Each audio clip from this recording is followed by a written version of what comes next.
నాగూర్ బాబు గారు హైకోర్టు. నాగూర్ బాబు గారు ప్రస్తుతం సెన్సేషనల్ కేసులో ఆయన పేరు మారుమోగుతుంది. అదే యూట్యూబర్ హర్షకి మీద కంప్లైంట్ ఇచ్చిన బాధితురాల తరపు కేసు వాదిస్తుంది.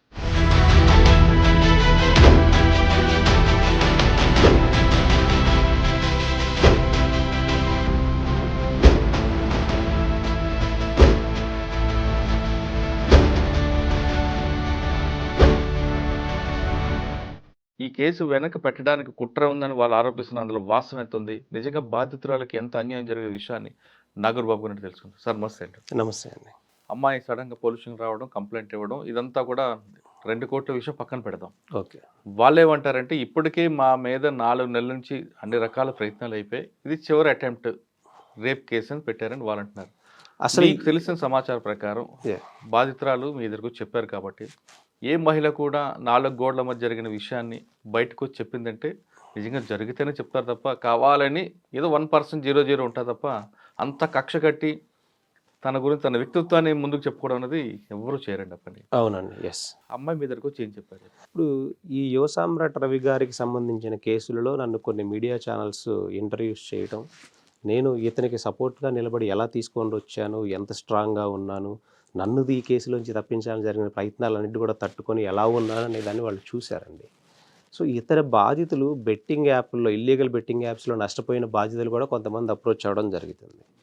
ఆ జరిగిన సందర్భంలో వాళ్ళకు కూడా నేను ఎలా సర్వీస్ ఇస్తున్నాను అనేది వాళ్ళు చూశారు. వాళ్ళు వెరిఫై చేసుకొని ఇతని దగ్గరికి వెళ్తే మనకు న్యాయం జరుగుతుంది, మన బాధని, అంటే వీళ్ళు ఇప్పుడు ఒక్క చిన్న నీ మీద చిన్న ఎలిగేషన్ వస్తేనే నువ్వు దిగజార్చే స్థాయికి నువ్వు వెళ్ళిపోయావే, అలాంటిది నువ్వు ఇంత పెద్ద క్రైమ్ని బయట పెడతారంటే వాళ్ళని ఏ రేంజ్లో నువ్వు ఇబ్బంది పెట్టుంటావండి.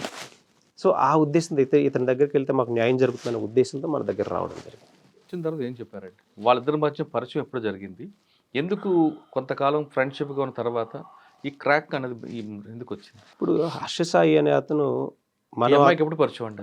హర్షసాయికి 20 జూలై 2022న ఒక మీడియాలో ఉన్నటువంటి ఫేమస్ యాంకర్ తోటి వెళ్ళి మనం ఒక సాంగ్ చేయాలి అనే ప్రపోజల్తో వెళ్ళారు వీళ్ళు. ఫస్ట్ ఈఎంఐ ఎస్టాబ్లిష్మెంట్ ఏంటో కూడా మనం చూడాలి. ఈఎంఐ ఆల్రెడీ 2014 బిఫోర్లోనే ముంబైలో కొన్ని సీరియల్స్లో యాక్ట్ చేసి అండ్ ఇక్కడికి వచ్చిన తర్వాత మన బిగ్ బాస్ కంటెస్టెంట్గా ఉండి అండ్ తను శ్రీ పిక్చర్స్ అనే బ్యానర్ని 2019లో ఎస్టాబ్లిష్ చేసి చిన్న చిన్న వెబ్ సిరీస్లు కానీ ఇవి కానీ చేస్తూ తనతో ఒక సాంగ్ తీయాలి అన్న కాన్సెప్ట్ తోటి వీళ్ళు వెళ్ళడం జరిగింది.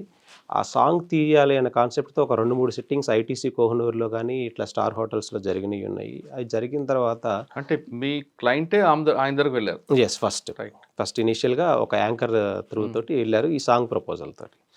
ఈలోపు అతను ఇప్పుడు ఒక పేదవాడికి సహాయం చేయాలన్నా కానీ అతను ప్రాపర్ బ్యాక్గ్రౌండ్ వెరిఫికేషన్ చేసుకొని అతని ఫైనాన్షియల్ స్టేటస్ ఏంటి, నిజంగా పేదవాడా కాదా అని బ్యాక్గ్రౌండ్ వెరిఫికేషన్ చేసుకునేటువంటి వ్యక్తి. ఇప్పుడు యూట్యూబ్లో నెంబర్ 1గా ఉన్నటువంటి ఈ హర్షసాయి తన ఫస్ట్ డెబ్యూ మూవీ ప్రొడ్యూసర్ ఎవరైతే అనుకుంటున్నాడో నా దగ్గర ఒక చిన్న లైన్ ఉంది, ఆ లైన్ని మనం డెవలప్ చేసి తీస్తే చాలా బాగుంటుంది అనే కమిట్మెంట్కి రావడానికి ఎంత ప్రాపర్ బ్యాక్గ్రౌండ్ వెరిఫికేషన్ చేసుకుంటారు, వీళ్ళ ఫినాన్షియల్ క్యాపబిలిటీ ఏంటి, వీళ్ళు నేను తీయబోయే సినిమాకి పెట్టుబడి పెట్టగలరా లేదా, నేను డైరెక్ట్ చేసే సినిమాకి పెట్టుబడి ఇవన్నీ బ్యాక్గ్రౌండ్ వెరిఫికేషన్ చేసుకున్న తర్వాతే అతను కమిట్మెంట్లోకి రాగలడు. సో ఈ సాంగ్ ప్రపోజల్ 4-5 సిట్టింగుల తర్వాత దాన్ని వద్దనుకోవటం, తను ఈ స్టోరీ లైన్ మా దగ్గర ఉంది, ఈ స్టోరీ లైన్ మీద మనం వెళ్తే బాగుంటుంది, నేనే డైరెక్ట్ చేస్తాను, స్క్రిప్ట్ నా లైన్ మాత్రమే ఉంది, మన సెట్టింగ్స్లో డెవలప్మెంట్ చేసుకొని దాన్ని తీద్దాము అనే. డైరెక్షన్ చేస్తున్నారండి? హర్షసాయి గారు డైరెక్షన్, ఆయనే డైరెక్టర్, ఆయనే హీరో. లైన్ ఎవరు? స్టోరీ లైన్ కూడా అయింది. కాకపోతే స్క్రిప్ట్ అనేది మనకి ఎలా జరుగుతుందో మనకు తెలిసే డిస్కషన్స్ తోటి అండ్ ఇంకా కొంత టీం కూడా స్టోరీ లైన్ ఉందని ప్రపోజ్ చేశారు. అండ్ వీళ్ళ ఈ 4-5 సిట్టింగ్స్లో ఆయన ప్రాపర్గా బ్యాక్గ్రౌండ్ వెరిఫికేషన్ చేసుకున్నాడు వీళ్ళ ఫినాన్షియల్ క్రెడిబిలిటీ ఏంటి. ఇప్పుడు అతను ఒక స్టార్ అయినప్పుడు ఫస్ట్ టైం డెబ్యూ మూవీకి ఎలాంటి ప్రొడ్యూసర్ని ఎంచుకుంటాడు, ఫినాన్షియల్గా ఎఫర్ట్ చేయగలిగిన వాళ్ళని ఎంచుకుంటాడు. ఇప్పుడు ఏ అలిగేషన్స్ అయితే వస్తున్నాయో వాళ్ళ దగ్గర డబ్బు లేదని కానీ అది కానీ ఇదని, ఇప్పుడు అసలు నువ్వు చూస్ చేసుకునేటప్పుడే నువ్వు ఒక సామాన్యుడికి సహాయం చేయడానికి అంత బ్యాక్గ్రౌండ్ వెరిఫికేషన్ చేసినప్పుడు నువ్వు ఈ రోజున ఒక ఇండియా లెవెల్లో నీకు ఒక స్టార్డమ్ ఉంది, నువ్వు ఒక పెద్ద బ్యానర్ మీదకి ఎందుకు వెళ్ళలేకపోయావు, వీళ్ళ బ్యాక్గ్రౌండ్ వెరిఫై చేసుకొని కన్ఫర్మేషన్ చేసుకున్నావు కాబట్టి నువ్వు కమిట్మెంట్లోకి రావడం జరిగింది. ఓకే. ఈ స్క్రిప్ట్ డిస్కషన్లో భాగంగా అంటే ఒక లైనే ఉంది వీళ్ళ దగ్గర, ఇంకా షూట్ కూడా స్టార్ట్ అవ్వలేదు. ఇతని మెంటల్ కండిషన్ ఆ రోజు ఎలా ఉంది అని అంటే, నేను ఎప్పుడు ఐటీసీ కోహినూర్స్ ఇలాంటి వాటిలోనే స్టే చేస్తూ ఉంటాను. నాకు మీరు అంత ఎఫర్ట్ చేయలేరు కాబట్టి, to be frank I'm telling you, మీరు అంత ఎఫర్ట్ చేయలేరు కాబట్టి నాకు ఒక విల్లా అకామిడేట్ చేయండి, నేను అందులో స్టే చేస్తాను అని అన్నారు. సో ఆ విల్లాని అకామిడేట్ చేయడం జరిగింది. ఎక్కడ విల్లా మన నార్సింగి లిమిట్స్లో వస్తుందండి. ఇప్పుడు ఏదైతే కన్సర్న్డ్ జ్యూరిస్డిక్షన్ కింద వస్తుంది ఆ పరిధిలోనే ఉన్నటువంటి విల్లా. ఓకే. ఆ విల్లాలో అతనికి స్టే ప్రొవైడ్ చేశారు. అతని క్రూ అందరూ కూడా బయట ఎక్కడో ఓఏ రూమ్స్లో అలా స్టే చేసేవారు. అతని కోసం మాత్రమే అతను సింగిల్గా ఉంటానని ఇది అనమాట. అతనికి ఎప్పుడు కొంచెం ప్రైవసీ కోరుకునేటువంటి వ్యక్తి కాబట్టి. ఆ సందర్భంలో తను ఎప్పుడైతే ఈ స్క్రిప్ట్ డిస్కషన్లో తనకి రావాలని ప్రపోజల్ పెట్టడం జరిగింది, తను సింగిల్గానే రమ్మని చెప్పాడు. అండ్ అతను ఎప్పుడు కూడా ఓన్లీ వాట్సాప్ కాల్స్ కానీ లేకపోతే ఇవే మాట్లాడుతుంటాడు. వెళ్ళిన సందర్భంలో వాళ్ళు సిట్టింగ్ డిస్కషన్లో ఆల్కహాల్ కన్జ్యూమ్ చేయటం, తను అన్కాన్షియస్ స్టేజ్లోకి వెళ్ళడం, ఇప్పుడు మనం ఏదైతే మీడియాలో వైరల్ అవుతూ ఉందో జరిగింది అని నా నోటితో చెప్పలేకపోతున్నాను, కానీ ఆ సంఘటన అక్కడ జరగటం, దాని తర్వాత అవి అతను చిత్రీకరించడం కూడా జరిగింది అనమాట. ఆ సంఘటన డే టు టైం గుర్తుందా? ఉన్నాయండి. ఓకే. యా. రైట్. తర్వాత వీడియో తీశాడు, అది తీసి పెట్టుకున్నాడు. తర్వాత తనకి చూపించడం కూడా జరిగింది. ఓకే.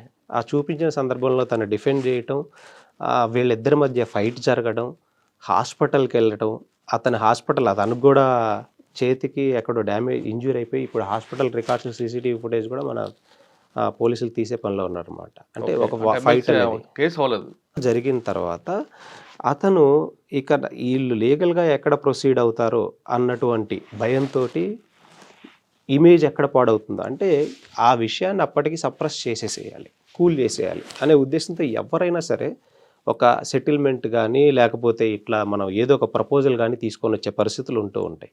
ఆ పరిస్థితుల్లో వాళ్ళ నాన్నగారికి తను కాల్ చేయటం, ఈ సందర్భాన్ని ఆయనకి ఎక్స్ప్లెయిన్ చేయటం, ఈ సందర్భంలో వాళ్ళ నాన్నగారు మీ ఇద్దరు ఒక స్టార్డమ్ ఉన్నవాళ్ళు, ఇద్దరికి మీరు ప్రొడ్యూసర్గా ఉంటున్నారు, నెక్స్ట్ హర్షకి మంచి ఇది ఉంది, మీ లైఫ్ బాగుంటుంది అన్న ఉద్దేశంతో మ్యారేజ్ ప్రపోజల్ అనేది తీసుకొని రావటం.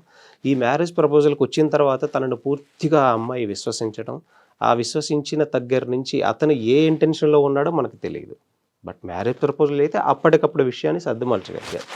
ఆ తర్వాత స్క్రిప్ట్ అనేది డెవలప్ అవ్వడం, స్క్రిప్ట్ రైట్స్ అన్నీ వీళ్ళకి ఇవ్వడం, దాన్ని రిజిస్టర్ చేయించడం. అసలు వీళ్ళు ప్రొడ్యూసర్సే కాదన్న ఫస్ట్ ఎలిగేషన్ అంటే వీళ్ళు ప్రొడ్యూసర్ కౌన్సిల్ మెంబర్షిప్పే లేదన్న.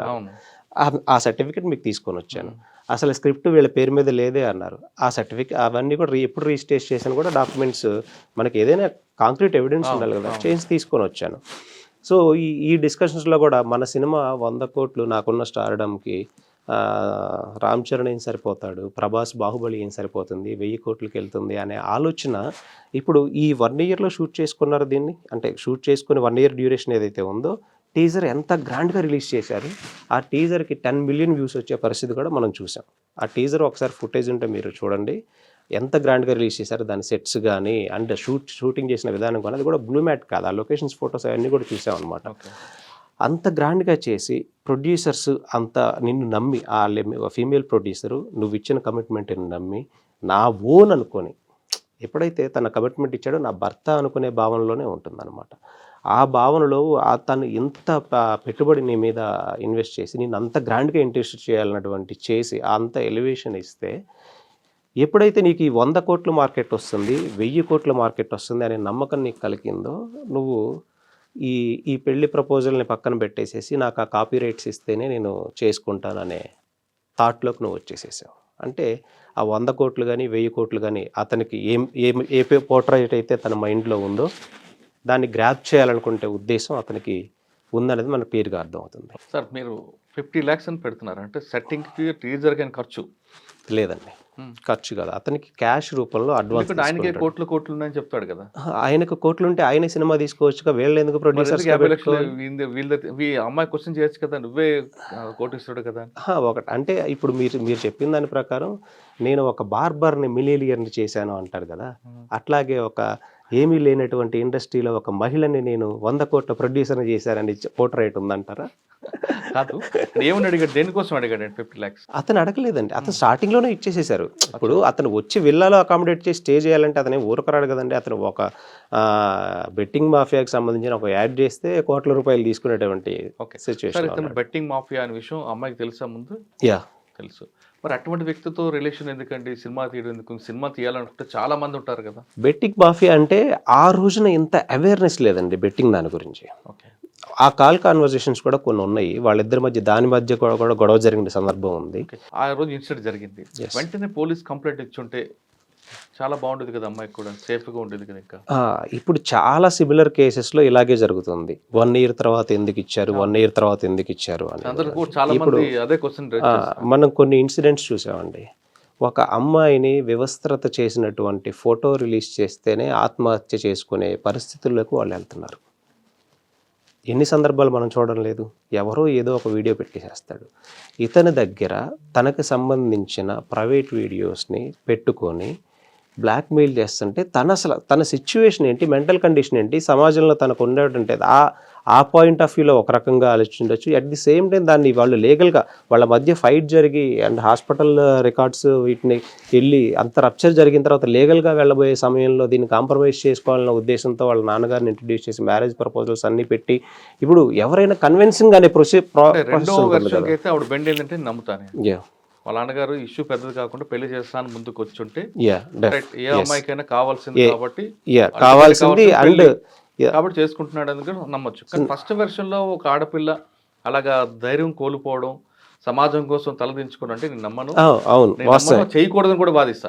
ఎందుకంటే ఎవరికైనా అలా చేస్తేనే రెండో వాడికి మగవాడికి చెప్పుతో కొట్టినట్టు సమాధానం వస్తుంది. ఏమవుతుంది రా అని పిలిస్తే ఆ రోజు మొత్తం సమాజం అంతా కూడా కేవలం మహిళలే కాదు మగవాళ్ళు కూడా సాక్షిసాయికి వ్యతిరేకంగా ఉండేవారు, ఈ అమ్మాయికి అండగా ఉండేవారు. సెకండ్ వెర్షన్ కి బెండ్ అయిందని అనుకుందాం. సెకండ్ వెర్షన్ బెండ్ అయిన తర్వాత కూడా ఇంత గ్యాప్ లేకుండా వెంటనే ఆ ఇష్యూ సాల్వ్ అయ్యి ఉంటే ఇప్పుడు కూడా సమాజం చాలా మంది అంటే అమ్మాయికి సపోర్ట్గా ఉన్నారు కాదనట్లేదు, ఇంకా ఎక్కువ మంది ఆమెకి వెనకుండేవారు. అంటే గ్యాప్ అంటే ఆ ఇన్సిడెంట్ జరిగిన తర్వాత స్క్రిప్ట్ జనరేషన్ కోసం అని స్క్రిప్ట్ అని నెక్స్ట్ ఈ మూవీ టేజర్ షూట్ చేయడం అని అంటే తను ఓన్ చేసుకొని తనతో గంటలు మాట్లాడిన కొన్ని డిస్కషన్స్ కానీ ఇప్పుడు ఎలా ఉంటాయి అంటే ఆ సినిమాలో తనే హీరోయిన్, తను బాంబేకి సంబంధించిన ఆమె కూడా తెలుగు సరిగ్గా రాదు. ఇతను ఒక సందర్భాన్ని ఇస్తాడు ముందు. ఆ సందర్భాన్ని ఇచ్చి ఇన్ కేస్ ఇలా వస్తే నువ్వు ఎలా యాక్ట్ చేస్తావు అన్నప్పుడు కొన్ని తీసుకున్నటువంటి మాటలు, ఇంకా కొన్ని వీళ్ళకి రప్చర్ జరిగినటువంటి మాటలు, ఇంకా కొన్ని అతనికి పాన్ ఇండియాలో ఇంగ్లీష్ని తెలుగు తమిళ్ కన్నడలో డబ్బింగ్ చెప్పే టెక్నాలజీస్ అన్నీ తెలుసు కాబట్టి కొన్ని వాయిస్ మాడ్యులేషన్స్ తోటి తను డే 1 నుంచి ఇన్ కేస్ తను రియాక్ట్ అయితే నేను ఎలా డిఫెండ్ చేసుకోవాలన్న ఉద్దేశంతో ఇంటెన్షనల్గా అన్ని రికార్డ్ చేసి ఫ్యాబ్రికేట్ చేసి పెట్టుకోవడం. అది కోర్టు పరిధిలో నిజమా కాలా అని తేల్చాలి. అంటే ఇప్పుడు ఈ కొద్ది రోజుల క్రితం హర్ష సాయి ఒక 2 ఆడియో రిలీజ్ చేశారు. ఆడియో క్లిప్లో ఫస్ట్లో ఆ అమ్మాయి ఇతన్ని ప్రేమించమని వెనక్కి పడుతున్నట్లుగా ప్రోక్ చేస్తున్నట్లుగా జీవితాంతం నువ్వు ఇలా ఎంతకాలం ఉంటావరా అని ఒక ఆడియో వచ్చింది బయటికి. ఓకే, అంటే అమ్మాయికి చెప్పిందా లేదా హర్ష సాయి ప్రీ ప్లాన్డ్గా ఇటువంటి సన్నివేశం వస్తే ఎలాగ మన వాయిస్ డబ్బింగ్ చెప్పాలని ఆమెతో చెప్పించుకున్నాడా? అది ఎలా చేశాడు అనేది మీకు ఆల్రెడీ క్లియర్గా అర్థమవుతుంది. ఏ అబ్బాయి అయినా ఒక అమ్మాయి అంతసేపు మాట్లాడుతుంటే అని నవ్వుతూ ఉండడు. మీరు అబ్జర్వ్ చేయండి, ఏ అబ్బాయి అయినా సరే సేఫ్ సైడ్ గా తనకి ఏం కావాలి, ఎలా కావాలి, ఏ సందర్భాన్ని రికార్డ్ చేసుకోవాలి, దేన్ని మోడలేట్ చేయాలి, ఏ టెక్నాలజీతో చేయాలి, ఇన్ కేసు వాళ్ళు రేపు ఫ్యూచర్లో ఏదైనా చేస్తే నేను ఎలా డిఫెండ్ చేయాలనే ఉద్దేశంతో చేసి ఇంటెన్షనల్ క్లియర్ అవుతుంది. అండ్ కంప్లైంట్ కాపీలో వీటిని క్లియర్గా వివరించాం.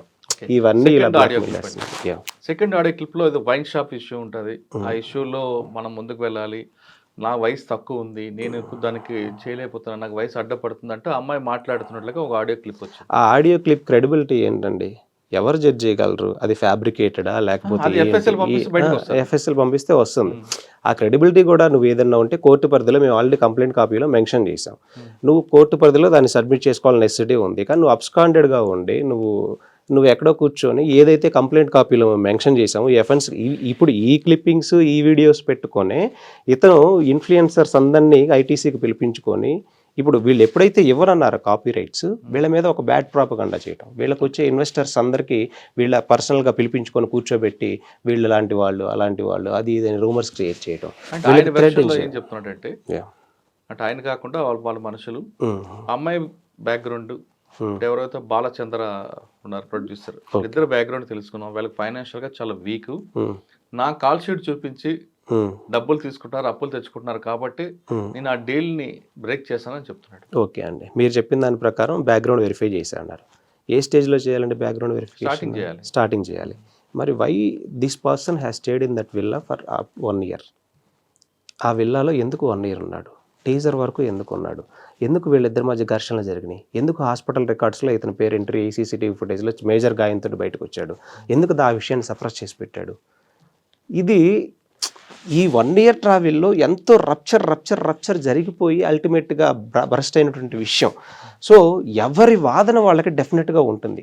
ఇప్పుడు వాళ్ళ వర్షన్ ఏంటంటే ఈయన కడిగిన ముత్యం అంటారు, ఈయన శ్రీరామచంద్రుడు అంటారు. నేను ఐఎమ్ యాక్సెప్టింగ్ దట్. ఎందుకంటే కాయిన్కి ఒక సైడే మనం ఇప్పటివరకు చూసాం, కానీ ఇంకొక సైడులో తనని చిన్న ప్రశ్నిస్తే జీవితాన్ని ఎలా సర్వనాశనం చేయగలడో ఆల్రెడీ ఒక చిన్న విషయంలోనే మనం అబ్జర్వ్ చేసాం. అలాంటిది మేజర్, ఇప్పుడు అతని మీద వచ్చేటువంటి మేజర్ ఏదైతే రాబోతుందో దాన్ని డిఫెండ్ చేయడం కోసం ఎంత ప్రీ ప్లాన్డ్గా, ఎంత వీళ్ళని మానసిక వేదనలకు గురి చేసి, ఎంత సమాజంలో వీళ్ళని దుష్ప్రచారాలు చేసి ఉంటారండి.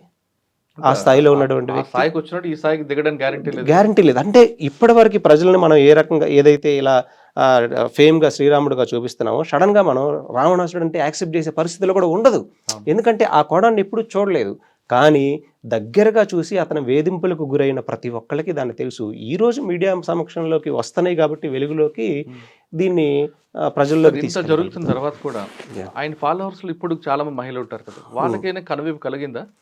ఇంకా వాళ్ళు గుడ్డుగా ఆయన్ని నమ్ముతున్నారు చాలా మంది ఇన్ఫ్లుయెన్సర్ కానీ చాలా మంది. అంటే మీకు అతని మార్కెటింగ్ టాక్టిక్స్ అనేవి కొన్ని ఉన్నాయి.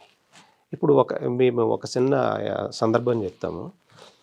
ఈ రవి అనే వ్యక్తిని ఒక ఛానల్ ఇంటర్వ్యూకి పిలిచారండి, నన్ను కూడా రమ్మన్నారు. వెళ్ళాను.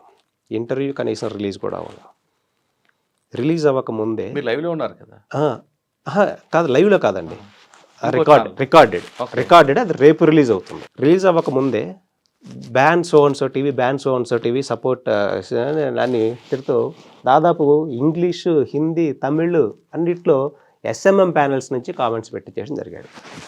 జనరల్గా ఈ సైబర్ క్రైమ్ కూడా, ఇది కూడా ఒక సైబర్ క్రైమ్. అసలు రిలీజే అవ్వలేదు, నువ్వు బ్యాన్ సో అండ్ సో అంటే ఏ రకంగా నువ్వు మీడియా సంస్థల మీద కూడా దాడికి దిగుతున్నావు? నీ గురించి అగ్నెస్ట్గా కంటెంట్ పెట్టాలంటే వాటిని రిపోర్ట్ కొట్టించి ఇలా కామెంట్స్ పెట్టించి వాళ్ళని మ్యానిపులేట్ చేయగలిగేటువంటి సిస్టమ్ నువ్వు జనరేట్ చేసి పెట్టుకున్నావు.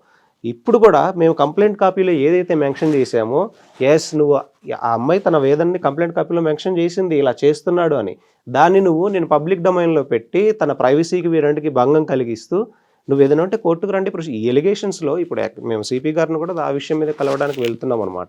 ఎందుకంటే పబ్లిక్ డొమైన్లో దాని అథెంటిసిటీని చెక్ చేయకుండా ఎక్కడెక్కడో వచ్చినటువంటి క్లిప్పింగ్స్ అన్నిటిని యాడ్ చేసినవి కొన్ని ఉన్న సందర్భాలన్నింటినీ కోర్టు పరిధిలో ఉంచాలి, కానీ ఇతని పబ్లిక్ డొమైన్లో పెట్టేసేసుకొని ఆడియోస్ అది ఇది అని చేయటం. అండ్ నాకు తెలియకుండా ఒక సీసీటీవీ ఫుటేజ్ అయితే వచ్చింది. నేను దాన్ని ఇంకా మీరు ఎలాంటి ఆడియోస్ కానీ మనం ఏదైనా ఉన్నా కానీ పోలీసు వారికి విట్నెస్ మన స్టేట్మెంట్స్తో పాటు వీటిని సబ్మిట్ చేయాల్సిన నెసెసిటీ ఉంది.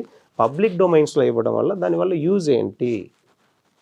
దీని మీద ఇంకా ప్రొలాంగ్ అవుతుంటుంది. లీగల్గా వెళ్దామన్న ఉద్దేశంతో నేను అక్కడతో ఆపేసాను అనమాట. అంటే కేసుకి పక్కదో పట్టే వ్యవహారం జరుగుతుంది తప్ప బాధితురాలకి న్యాయం జరిగే రకంగా జరగట్లేదు. ఇంకొకటి కంప్లైంట్ ఏంటో తెలియదు, FIR కాపీ ఎవరి దగ్గర లేదు, కానీ మీడియాలో ఏమొస్తుందంటే 2 కోట్లు తీసుకొని మోసం చేశాడు అనే డైవర్షన్ వస్తుంది. అసలు మెయిన్ విషయాన్ని డైవర్ట్ చేయడం.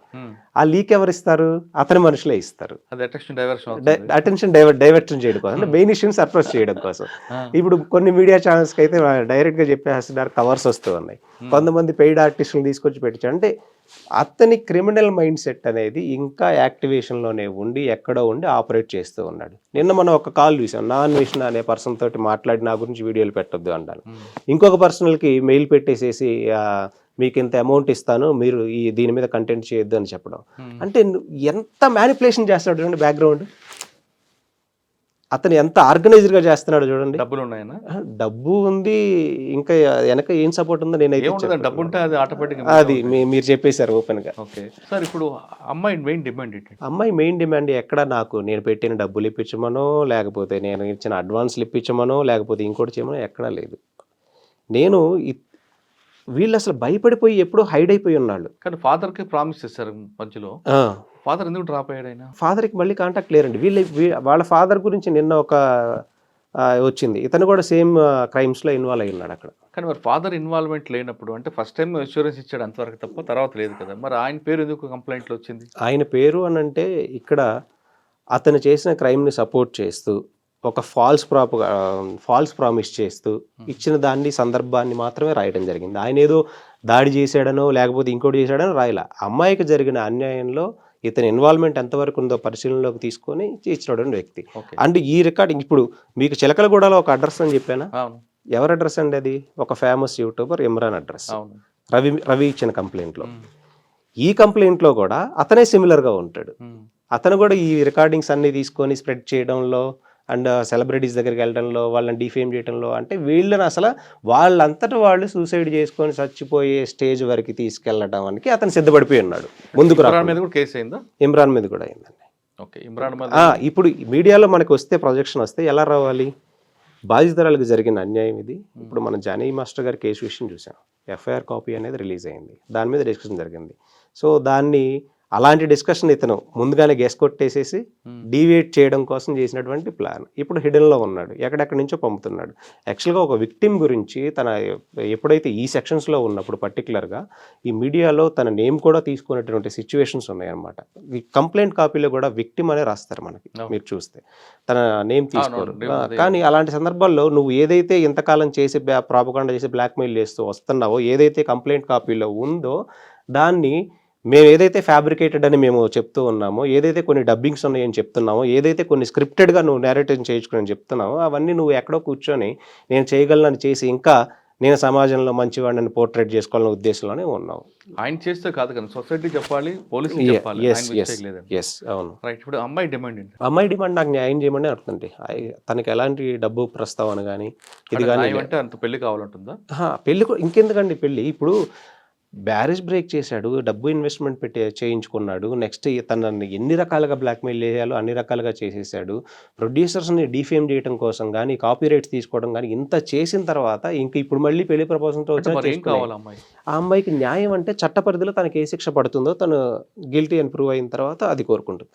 మరి బాలచంద్ర గారి రోల్ ఏంటి? ఆయన ఇదంతా నడిపిస్తున్నాడని ఆయన పేరు కూడా వచ్చింది. ఏమండి, ఆయన కూడా కష్టపడి ఇండస్ట్రీలో నుంచి పైకి వచ్చినటువంటి వ్యక్తి అని మనకు అర్థమవుతుంది.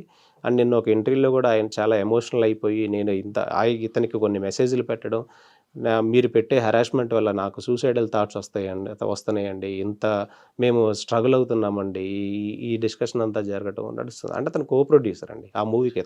బాలచంద్ర గారి బ్యాక్గ్రౌండ్ ఈవెంట్ మేనేజర్.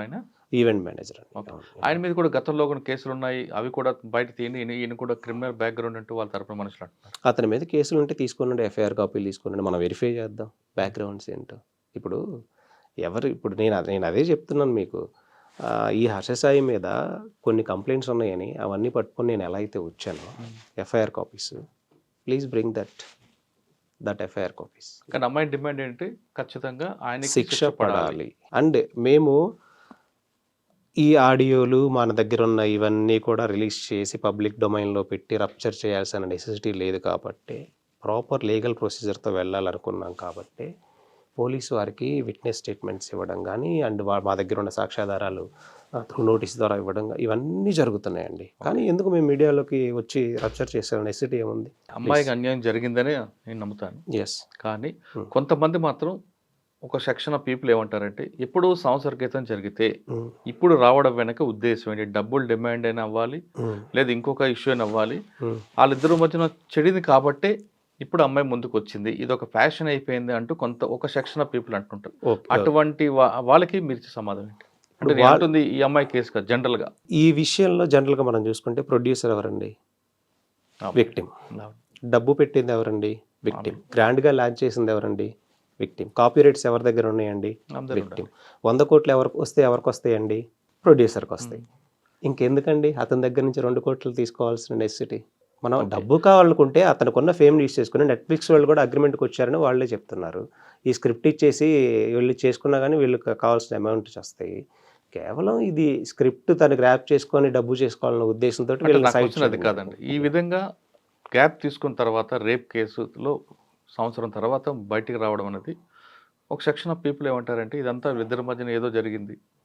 ఇద్దరు కలిసే తిరిగారు, కలిసే అన్ని ఎంజాయ్ చేశారు, ఎక్కడో డబ్బుల ధర క్లాష్ వచ్చింది, అందుకు బయటకు వచ్చింది అనే వాళ్ళు కొంతమంది ఉంటారు. ఓకే. వాళ్ళకి మీరు ఇచ్చే మెసేజ్ ఏంటి? వాళ్ళకి నేను అంటుంది ఒకటే ఈ అమ్మాయి విషయం కాదు, ఒక జనరల్‌గా సంవత్సరం తర్వాత కాదండి. ఒక క్రైమ్ జరిగినప్పుడు 10 సంవత్సరాల తర్వాత అయినా సరే ఆ అమ్మాయి వచ్చే మనకి ఇండియన్ కాన్స్టిట్యూషన్ ప్రకారం మనకు డెఫినెట్‌గా ఉంది లాస్ ప్రకారం. అంటే 10 సంవత్సరాల క్రితం నేను మర్డర్ చేశాను. నేను దాన్ని మర్చిపోయేసేసాను. నేను అటు చేసిన వాడిని సబ్మిట్ చేశాను. తర్వాత మళ్ళీ ఎక్కడో ఒక 10 సంవత్సరాలు కలిసి ట్రావెల్ చేశాం. నేను ఆ మర్డర్‌ని ఈరోజు నేను పోలీస్ వారికి రిపోర్ట్ చేయకూడదు అనే ఏమన్నా రూల్ ఏమన్నా ఉందా మనకి? లేదు. లేదు. సేమ్ ఇది కూడా అలాంటి ఇన్సిడెంటే. నువ్వు ఈ ప్రతి విషయంలో కూడా ఏదైనా కేసు దాకా వెళ్తుందంటే బిఫోర్ అదొక సెటిల్మెంట్ అనే ప్రాసెస్ జరిగిద్ది బ్యాక్‌గ్రౌండ్. సో ఆ బ్యాక్‌గ్రౌండ్ సెటిల్మెంట్ ప్రాసెస్‌లో జరిగిన పెళ్లి అనే ప్రపోజల్ రావడం వల్ల తను ఆగిపోవడం జరిగింది. అండ్ వాళ్ళ ఫాదర్ కూడా ఇన్వాల్వ్ అవ్వడం వల్ల తను ట్రస్ట్ చేయడం జరిగింది. తర్వాతనే తన మీద ఎంత ఇన్వెస్ట్‌మెంట్ గానీ ఇంత ఇది పెట్టడం జరిగింది. డెఫినెట్‌గా మనం ఇది ఈ కోణంలో వాళ్ళ ఫాదర్ చూడాలి. మళ్ళా ముందుకొచ్చి వీళ్ళిద్దరికి మ్యారేజ్ చేస్తామని వచ్చారు ప్రపోజల్. యాహ్! అమ్మాయి వెర్షన్ ఏంటి? అమ్మాయి డెసిషన్ పెట్టి ఆధారపడి ఉంటుందండి అది. తన వర్షన్ ఏంటి అనేది నాకైతే నీకేం కావాలమ్మా? ఇలా ఏదన్నా సెటిల్మెంట్ అని వస్తారు తర్వాత. కొంతమంది అప్రోచ్ అవుతారు. పెద్ద పెద్ద రాజకీయ నాయకుల చేత ఫోన్లు చేయిస్తారు. లేకపోతే ఆఫీసర్ చేత అప్రోచ్ అవుతారు. నీ వర్షన్ ఏంటి అంటే నాకు ఏమీ వద్దు. నేను విసిగిపోయాను. నాకు సూసైడల్ థాట్స్ కూడా వచ్చి నేను ఆ స్టేజ్‌కి కూడా వెళ్ళాను. ఇక ఈ హెరాస్మెంట్ భరించే పరిస్థితిలో నేను లేను. నాకు అతనికి శిక్ష పడితే చాలు అన్న వర్షంలోనే ఉన్నారు. డబ్బు ఈ రోజు కాకపోతే రేపు సంపాదించుకుంటారు. తన ఈ వర్షన్. తరహా కేసులు చాలా కేసులు చూసుంటారు మీరు కూడా. యాహ్! స్టార్టింగ్ అంటే సెలబ్రిటీ మీద జరిగిన కేసులు ఇటువంటివి కంప్లైంట్లు 370 అంటే రేప్ కేసులో ఓకే. స్టార్టింగ్లో హడావుడి ఉంటుంది. యాహ్! అమ్మాయి ఖచ్చితంగా ఈ అమ్మాయి కాదంటాను, మళ్ళీ మీకు రిపీట్ చేస్తున్నాం. హ్మ్. ప్రతి విక్టిమ్ కూడా నాకు న్యాయం కావాలి, నాలాంటి అన్యాయం ఇంకొకరు జరగకూడదు హ్మ్. అని ఖచ్చితంగా ఆ స్టాండర్డ్స్ తీసుకుంటారు. అవును. లాస్ట్కి వచ్చేసరికి ఆమె అష్టాలని అయిపోవచ్చు, విత్డ్రాడని ఇవ్వచ్చు, ఇంకో రకరకాలు జరుగుతుంటాయి. హ్మ్. ఈ మధ్యకాలంలో ఈ ప్రొసీజర్ పనిష్మెంట్ మాత్రం అవతల పార్టీకి జరుగుతుంది. హ్మ్. కానీ కంక్లూడ్కి వచ్చేసరికి కన్వర్షన్ రౌండ్ అది ఎక్విల్ అయిపోతుంటాయి. హ్మ్. మనం దీన్ని ఎందుకు అంటారు అదండి? అది మధ్యలో మీడియేషన్ ఎవరైతే చేస్తూ ఉంటారో, ఒపీనియన్ చేంజ్ చేయడానికి ఎలాంటి ప్రయత్నాలైతే చేస్తూ ఉంటారో, స్టార్టింగ్‌లో ఇప్పుడు ఒక బాధ అనేది ఒక రేంజ్‌లో ఉంటుంది. మధ్యలో ఎవరో ఒకళ్ళు ఇన్వాల్వ్ అవుతారు. కన్విన్స్ చేయడానికి ట్రై చేస్తారు. ఒక 10, 15 సిట్టింగ్స్ జరుగుతూ ఉంటాయి. లేదా వీళ్ళకి దగ్గరగా ఉన్నటువంటి వ్యక్తులతోటి ప్రపోజల్స్ రావడం జరుగుతాయి. అంటిల్ అతను గిల్టీ అని ప్రూవ్ అయిపోతారని డెసిషన్స్‌లో కూడా నేను ఈ ప్రపోజల్ తోటి వచ్చినప్పుడు అమ్మాయి కన్విన్స్ అయితే who am I? Right. Okay. ఆ మనం విధంగా చేయలేం. అనుకుందాం. స్టార్టింగ్లో ఉన్నంత బాధ క్రమేపీ తగ్గిపోవచ్చు. Yeah. రైట్. కానీ విక్టిమ్కి అక్యూజ్డ్ కాదు ఇలాంటి కేసులు చూసిన తర్వాత ఏమవుతుంది మహా అయితే మొదటి రోజు ఓకే ఒక 1 వీక్ మర్చిపోతారు జనాలు అని వాళ్ళు ఒక భరోసా వచ్చింది అనుకోండి. అటువంటి కేసులు చూసిన మరికొంతమంది ఇదే బాగుంది కదా ఈ ప్రొసీజర్ ఏమవుతుంది మహా అయితే ఇప్పుడు కొంతమంది ఉంటారు హర్ష కాపు ఇంకోళ్ళు మహా అయితే ఒక 4 రోజులు మీడియా మాట్లాడుతుంది, ఒక 2 నెలలు జైల్లో ఉందాం, తర్వాత అంతా మర్చిపోతాం యెస్. అనే ఒక మెసేజ్ పోతుంది కదా. అవును. మరి దానికి రెమెడీ ఏంటో? దానికి రెమెడీ అంటే ఆ అమ్మాయి మనస్తత్వాన్ని మనం డిపెండ్ అయి ఉంటుందండి. అమ్మాయి ఎంత స్ట్రాంగ్‌గా ఉంటుందనే దాన్ని బట్టి డిపెండ్ అయ్యింది. దానికి రెమెడీ చెప్పడానికి నా దగ్గరైతే ఎలాంటి ఆన్సర్ లేదు. ఎందుకంటే సెటిల్మెంట్ చేసుకునే ఉంటాయి ప్రాసెస్‌లు. ఈ రోజు ఉన్న భావన 10 సంవత్సరాల తర్వాత ఉండకపోవచ్చు. రేపు మధ్యలో ఉన్నటువంటి వ్యక్తులు తన దగ్గరికి ఎలాంటి ప్రపోజల్స్ అయినా తీసుకొని రావచ్చు. ఏదైనా జరగవచ్చు. అంటే ఒక అమ్మాయి జీవితంలో ఏదైనా జరిగే అవకాశాలున్నాయి. నేనేం ఆస్ట్రాలజన్ కాదు రేపేం జరగబోతుందని చెప్పడానికి.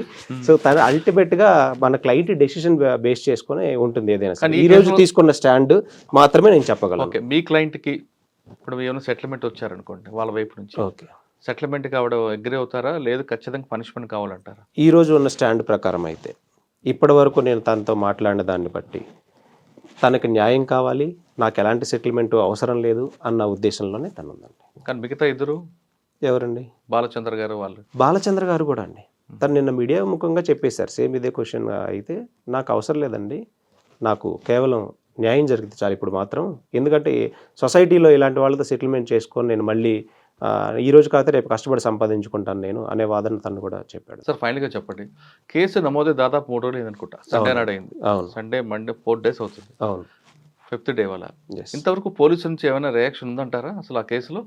లేదు మీ స్టేట్మెంట్ రికార్డ్ చేసుకోవడం ఇదే నడుస్తుందంటారా? స్టేట్మెంట్ రికార్డ్ చేయటం ఇదే ప్రస్తుతం నడుస్తూ ఉంది. మళ్ళీ మెడికల్ ఎగ్జామినేషన్ అని ఇవి జరుగుతూ ఉన్నాయి. పోలీసులు ఎఫర్ట్ కూడా పెడుతూనే ఉంటారు. కాకపోతే ఇతను ఎక్కడ ట్రేస్ అవ్వకుండా ఇతను ఎలా హైడ్ అవ్వగలడో అందరికీ తెలిసిన విషయం. ఎప్పుడు వాట్సాప్ కాల్స్లో కానీ అండ్ నాన్ వేసిన కాల్ చేసినా కానీ టెలిగ్రామ్లోనో లేకపోతే ఇన్స్టాగ్రామ్లోనో ఇలాంటి వాటిలో ఎక్కడో హైడ్ అయిపోయి ఉన్నటువంటి పర్సన్. సో తెలంగాణ పోలీసుల మీద ఇంకా నమ్మకం ఉంది. డెఫినెట్గా అరెస్ట్ చేస్తారనే భావన కూడా ఉందన్నమాట. అసలు హర్ష తప్పు చేయలేదు అనుకుందాం. మీ క్లయింటే ఒకవేళ మీకు రాంగ్ ఇచ్చారు, మరి ఆయన డైరెక్ట్గా పోలీస్ స్టేషన్కి వచ్చి నాకు ఆమెకి జరిగిన ఇది లావాదేవీ, నేను తప్పు చేయలేదు అని ప్రూవ్ చేసుకోవడానికి పోలీస్ స్టేషన్కి వస్తే పోలీసులు అరెస్ట్ చేస్తారా? ఇది చెప్పిన వెర్షన్ వింటారా? అరెస్టే చేస్తారండి. యాజ్ పర్ సెక్షన్స్ మనకి ప్రొసీజర్ ఫాలో అవ్వాలి కదండి. నువ్వు ఏదన్నా ప్రూవ్ చేసుకోవాలంటే కోర్టులో ప్రూవ్ చేసుకోండి, కానీ ప్రొసీజర్ అనేది ఇక్కడ ఒకటి ఉంది. కానీ అదే ముందు పోలీస్ స్టేషన్కి వస్తే బెటర్ కదా పారిపోవడం కన్నా. ఇప్పుడు ఇతను ఏదో నన్ను 4 నెలల నుంచి హింసిస్తానని చెప్తున్నారు కదా, నువ్వేలో కేసు పెట్టొచ్చుగా, నీ దగ్గర ఇవన్నీ ఉన్నాయని. ఎందుకు నువ్వు మరి 1 year సప్రెస్ అయ్యి ఎందుకున్నావు? నువ్వు 1 year వెళ్ళాలి ఎందుకున్నావు? ఇవన్నీ జరుగుంటే. సో 2 వైపులా మనం ఆలోచించాలి. అంటే ఈయన డైరెక్ట్గా ఇప్పుడు ఆయనకి మీరు అన్నట్లుగా పెద్ద పేరు ఉంది, రకరకాల మంచి ఆయనకు చూసి చాలా మంది ఫాలోవర్స్ ఉంటారు, చాలా ఆయన ఒక సేన యువ సేన ఉన్నాయి అనుకుందాం. వాళ్ళందరూ మనోభావాలు దెబ్బతినకుండా ఆయనే వచ్చి నిజాయితీగా పోలీస్ స్టేషన్కి వచ్చి ఎస్ నేను చేసింది ఇది, మీరు ఏవైనా యాక్షన్ చేసుకోండి అంటే ప్రూవ్ చేస్తే ఆయనకు మంచి పేరు వస్తుంది కదా. అక్కడ మీరు ఒక చిన్న ఎలిగేషన్ వేస్తేనే ఒకరిని రోడ్డు మీదకి లాగేసేసి, ఒక సంసారాన్ని రోడ్డు మీద లాగేసేసి, ఒక NRI పాస్పోర్ట్ క్యాన్సిల్ చేయించగలిగేసేసి చేసినటువంటి వ్యక్తి ఒక ఫేక్ ఐడెంటిటీ క్రియేట్ చేసుకొని అలాంటి వ్యక్తి వస్తాడు అనుకుంటున్నారా మీరు? అలా వచ్చుంటే ఈరోజు యువ సామ్రాట్ అనే వ్యక్తి తన ఉద్యోగాన్ని కోల్పోయి తన భార్య సమాజంలో భయపడుతుంది. ఒకవేళ వచ్చుంటే హర్షకి మంచి పేరు వస్తుంది, చెడ్డ పేరు వస్తుంది. వచ్చుంటే డెఫినెట్గా మంచి పేరు అండి. ఎందుకంటే ఫస్ట్ అసలు స్టార్ట్ అయింది ఇక్కడ కదా. ఏ విషయంలో చూసుకున్నా నువ్వు ఫైట్కే వెళ్తున్నావు, కానీ ఇక్కడ ఏంటంటే నేను చేసిన తప్పుని రియలైజ్ అవ్వలేకపోతున్నావు. నువ్వు రియలైజ్ అయ్యి ఉంటే ఈరోజు యువ సామ్రాట్ అనే వ్యక్తి మీద నువ్వు ఇన్ని కేసులు తప్పుడు కేసులు పెట్టించగలిగే వ్యక్తి కాదు. ఇలాంటి బ్లాక్ మెయిల్స్ వీళ్ళని చేయగలిగే కాదు, ఇలాంటి రూమర్ స్ప్రెడ్ చేయగలిగే మాత్రం హర్షకి బెనిఫిట్ ఉంటుంది. నిజంగా సమాజంలోకి అతను ముందుకు వచ్చేసేసి పోలీస్ స్టేషన్కి వచ్చి తను సరెండర్ అయ్యి నేను ఇది కోర్టు ద్వారా ప్రూవ్ చేసుకొని వచ్చాడు అనుకోండి, అది ఎంత పని. ఇప్పుడు నీ దగ్గర అన్న ఆధారాలు ఉన్నాయి అంటున్నావు, ఇది అంటున్నావు, నువ్వు అన్ని ఈరోజు మనకు అన్ని తెలిసిపోతాయి మనకున్న టెక్నాలజీ ప్రకారం. సో అతను చాలా ఈజీగా మనకి ప్రూవ్ చేసుకోవచ్చు. కానీ హైడ్ అయిపోయి తను ఏదైతే మనం కంప్లైంట్లో పెట్టామో తను ఏ క్రైమ్ అయితే కమిట్ అవ్వకూడదో నేను అది కమిట్ అయ్యి చూపిస్తున్నాడు. అది ఇంకా పెద్ద ఇంకో తప్పుని కప్పించుకోవడం. ఇప్పుడు ఎలా అంటే యువ సామ్రాట్ కంప్లైంట్ ఇచ్చాడు కాబట్టి నేను ఒక ఫేక్ కంప్లైంట్ ఇవ్వాలి, నేను డబ్బు పెట్టి. ఇక్కడ లొంగలేదు కాబట్టి ఇంకో ఫేక్ కంప్లైంట్ ఇవ్వాలి, అక్కడ కూడా లొంగలేదు కాబట్టి నేను ఒక లీగల్ నోటీస్ ఒక అడ్వకేట్ ద్వారా పంపించాలి. సో నెవర్ కాంప్రమైజ్ అతను మైండ్ సెట్. ఇప్పుడు మీరు ఫస్ట్ యువ సామ్రాట్తో పరిచయం అయ్యారు. ఎస్ అండి. హర్ష బాధితులకి. అవును. ఇప్పుడు ఈ అమ్మాయితో పరిచయం అయ్యారు. ఈ రెండు చూసిన తర్వాత ఇంకా చాలా మంది వస్తున్నారు మీ దగ్గరికి. ఆల్రెడీ ఈ అమ్మాయి రాకముందే చాలా మంది బెట్టింగ్ యాప్ల వల్ల నష్టపోయి ఆత్మహత్య చేసుకున్నటువంటి బాధితులు కూడా వచ్చారండి. అంటే అది ఓకే, అమ్మాయిలు ఎవరు వస్తున్నారా మాకు కూడా ఈ విధంగా మోసం చేశాడని? ఇంతవాటికి రాలేదు. ఒకవేళ వస్తే మీ డోర్ తెరిచి ఉంటాయా, లేదు మాకు రెండిటితో చాలా బాబు అంటారా? డెఫినెట్గా అండి. బాధితులు ఎవరైనా ఈ అమ్మాయి కాదు, అంటే ఇతని బాధితులనే కాదు, అడ్వకేట్గా మన ప్రొఫెషన్ అది. ఏ క్లయింట్ అయినా మనల్ని అప్రోచ్, మన కాన్స్టిట్యూషన్ ప్రకారం ఈవెన్ కసపుకు కూడా అడ్వకేట్ని పెట్టుకునే ఛాన్స్ మనకి ఇచ్చింది. సో మన డెమోక్రసీ అది. మనకి డెఫినెట్గా ఎవరు వచ్చినా కానీ మనం డోర్స్ ఎప్పుడు ఓపెన్లోనే ఉంటాయి అడ్వకేట్కి. హర్ష సాయి ఇప్పటికైనా సరే తన వైపు నిజాయితీ ఉంటే పోలీస్ స్టేషన్కి వచ్చి సరెండర్ అయితే అతని పట్ల సమాజానికి కానీ అతనుకున్న ఫాలోవర్స్కి కానీ మంచి పేరు గౌరవం ఉంటుంది. లేదు తప్పించుకొని తిరిగితే ఇప్పటికైనా నార్సింగ్ పోలీసులు అతను పట్టుకొని జైలు పంపడం ఖాయం అంటున్నారు నాగూర్బాబు గారు. ఇప్పటికైనా హర్ష ఎక్కడున్నా సరే ఖచ్చితంగా పోలీస్ స్టేషన్ రావాల్సిందే. మీరు ఎంత పారిపోతుంటే పోలీసులు ఎంత వెనకపడి మీకు మరింత ఇబ్బంది పెట్టే అవకాశాలు కనిపిస్తాయి. కాబట్టి ఈ ఇష్యూకి ఇక్కడితో పోలీస్ స్టాప్ పెట్టాలంటే ఖచ్చితంగా మీరు రావాల్సి, మీ దగ్గర ఉన్న ఆధారాలు పోలీసులకు చూపిస్తే ఆ ఇష్యూ అక్కడితో క్లోజ్ అవుతుంది. కానీ పరిగెడుతున్న కొలిది పోలీసులు మరింత పరిగెట్టిస్తారు విషయం గతంలో చాలా కేసులు మనం చూసాం. ఇది నాగూర్బాబు గారితో ఎక్స్క్లూజివ్ ఇంటర్వ్యూ. వచ్చే వారం మరో విషయంలో మళ్ళీ కలుద్దాం. అంతవరకు నమస్తే. Thank you sir. Thank you so much.